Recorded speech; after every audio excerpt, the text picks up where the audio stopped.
రోజు Melbourne meets Modi కార్యక్రమంలో కీలక వ్యాఖ్యలు చేశారు ప్రధాని మోదీ. ఆపరేషన్ సింధూర్లో పాక్ ఉగ్రవాద శిబిరాలను ధ్వంసం చేసిన శబ్దాలు ప్రపంచమంతా వినిపించాయన్నారు. Melbourne mini India లాంటిదన్నారు.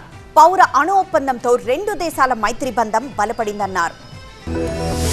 Australia Melbourne నగరం మినీ ఇండియా లాంటిదన్నారు ప్రధాని మోదీ.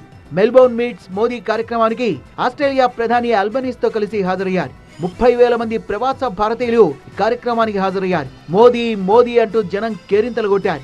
ఆస్ట్రేలియాలో అద్భుతమైన ఆతిథ్యం లభించిందన్న ప్రధాని మోదీ స్టేడియం అంతా జనంతో నిండిపోయిందన్నారు. గతంలో తాను సిడ్నీలో 2 సార్లు పర్యటించానని మెల్బోర్న్ లో పర్యటించాలన్న కల నెరవేరిందన్నారు. అహ్మదాబాద్ లో అతిపెద్ద క్రికెట్ స్టేడియం ఉందని, మెల్బోర్న్ లో కూడా ఐకానిక్ స్టేడియం ఉందన్నారు. Melbourne show house full block buster 12 ఏళ్లలో 3వ సారి ఆస్ట్రేలియాలో పర్యటించినట్టుగా తెలిపారు.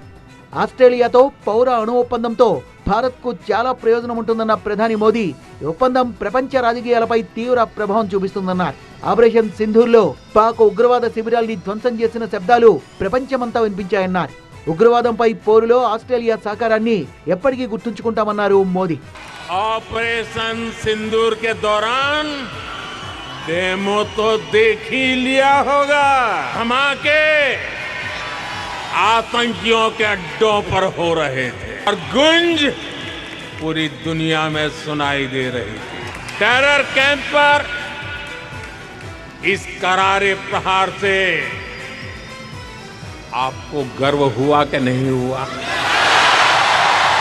సాయం చేసేటప్పుడు పాస్పోర్టుల రంగుల్ని భారత్ చూడదన్నారు ప్రధాని మోదీ.